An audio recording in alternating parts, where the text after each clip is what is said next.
So, it's that time of year again where I spend a few minutes to talk about what the year of 2024 was like in movies. Normally, I stick just to movies that came out in 2024, but I didn't get to make it to the theater as much as I wanted to, and what I did see, I didn't always love. So instead, this year there's going to be a few different categories mixing both old and new.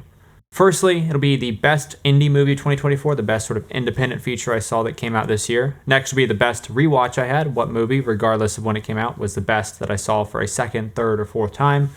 And then after that will be the best movie of 2024. What movie came out this year that I loved the most? And then finally, to top it all off, will be the best thing I saw in 2024, regardless of when it came out. So without further ado, let's go ahead and start with the best indie movie I saw this year and that is American Spirit, directed by Christopher Yates. This movie is very much in the vein of something like Before Sunset or Eric Rohmer, and its plot follows two college students as they walk and talk through the what if of their short-lived high school relationship. The what if here being, what if we had stayed together, what if we had broken up, and then later, as the film progresses, what if we got back together now. I saw the world premiere of this at Austin Film Festival this year, or at least I believe it was the world premiere, and I think it was actually my favorite out of the entire festival. Normally at film festivals I tend to go for the indie movie because I wouldn't see them anywhere else, and it's usually fun to sort of see young filmmakers do a good job and be able to get all their comments and accolades in person. It's cool to be able to support that, and outside of those, the rest of the movies are generally a little bit too A, B, C, D, E, F, G for me. Their plot's a little bit too strong, too consistent. I like something that takes risks, and I think that this movie took a risk and it really paid off. The risk here being that it is legitimately just two people walking and talking, which is ballsy for an established director because not many people like those kinds of movies anymore, but it's really ballsy if this is your directorial debut and is helmed by two relatively unknown actors. But in this case, the risk really paid off. The entire movie, it's like an hour and 48 minutes long. I wasn't bored. I had a smile on my face. I was enjoying just getting to see something different, something refreshing with two people that I think did a pretty good job of capturing that sort of angsty, trying to figure it out, sort of pseudo-intellectual back and forth of young adulthood moving into real adulthood and the sort of nostalgia that comes for youth as you're beginning to lose some of it and transition. I know these walking and talking movies aren't for everyone, so this is a light recommendation. If you know you don't like just two people talking movies, maybe don't watch it. But I think if you're younger, especially, I think you will probably get something out of this. So I'm hoping that this sees some sort of streaming or wide release at some point. Because I do think it will probably find a home in that sort of younger crowd, people like me that are only a few years out of college and can remember those times and sort of the transition era in this digital age and all the pressures that come with it. And while the risk of making a movie entirely out of two people talking and making a directorial debut is really risky, and it did pay off here, it's still not a perfect movie. It's still an independent movie. There's still some roughness around the edges, which I really felt toward the end of the movie, sort of the last couple minutes. I feel like the last 10 to 15 minutes dragged on a little bit too long, provided a little bit too much resolution, and I would have liked it to just sort of peter out and leave some questions in the air. Not to say that I hated those last 10 or 15 minutes, but just some of the charm began to wear off a little bit for me. So it's a little bit long in the tooth. But with that small gripe out of the way, it's still very impressive, and I'd like to shout out Yasmin Fletcher and Cooper Roth, who helmed this film, who played the main characters. They do phenomenal. It's, like I said, just impressive that I did not get annoyed with them, that I did not find their acting odd. I just felt it was natural and was pulled right in. And then, of course, shout out to Christopher Yates and the whole crew and cinematography and sound and everything. It really does just feel very professional, and it's a risk that paid off. So if you get a chance to see it, if it goes to streaming or something, I would definitely say check it out. So next on the list is the best rewatch of the year, and I actually have a few listed for this, but I only am going to talk about one in depth. So the first one on my list is Julien Donkey Boy. I, of course, did my 40-some minute video over the career of Harmony Korine this year, which if you haven't seen, you should go check it out. And Julien Donkey Boy, I still think, is one of the most remarkable, dark, but sort of hopeful and beautiful movies I've ever seen, and rewatching it just reminded me of its power.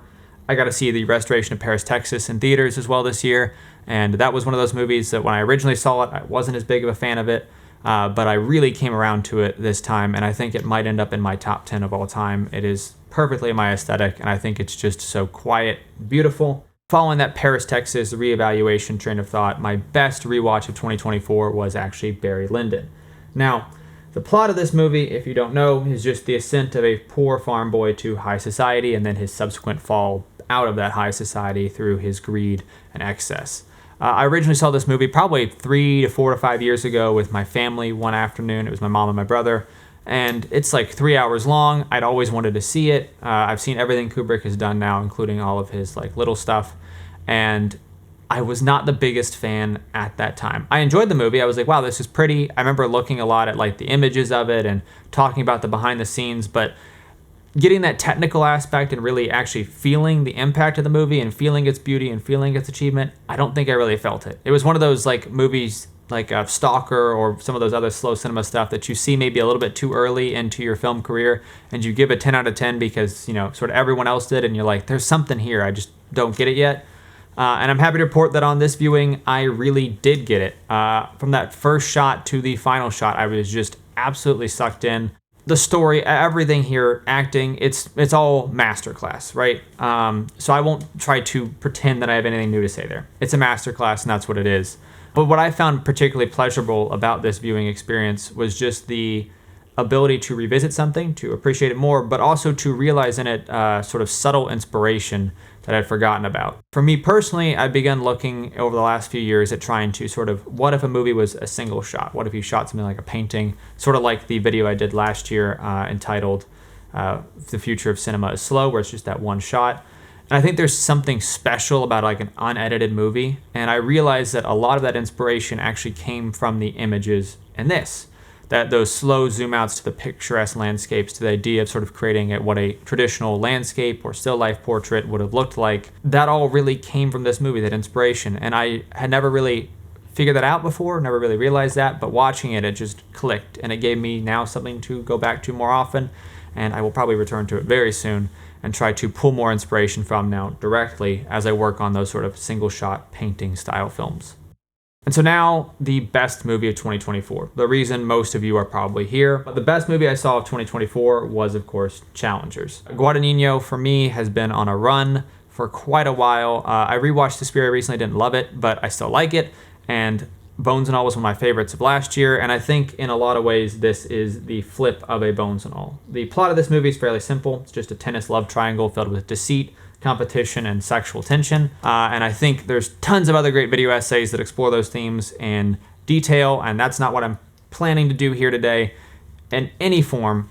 What I just really want to highlight here is the simplicity. Like I said, it's sort of the flip side of a Bones and All, right? Bones and All is very confrontational, very dark, very violent.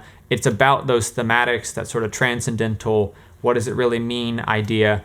But Challengers is sort of just simply about simplicity. To me, it's sort of a classical Hollywood movie in many ways because its themes, its form, and its plot are just so tightly woven together that the experience has this extreme momentum and it feels very lean and mean and just right to the point. Simplicity in and of itself is actually really hard to achieve. Normally simplicity, whenever we think of it, like I said earlier talking about the film festival movies, it's sort of a straight linear plot with A, B, C, D, E. You can really easily follow it. And this has that, but it also has the themes and the form to really elevate that and make it very interesting and engaging.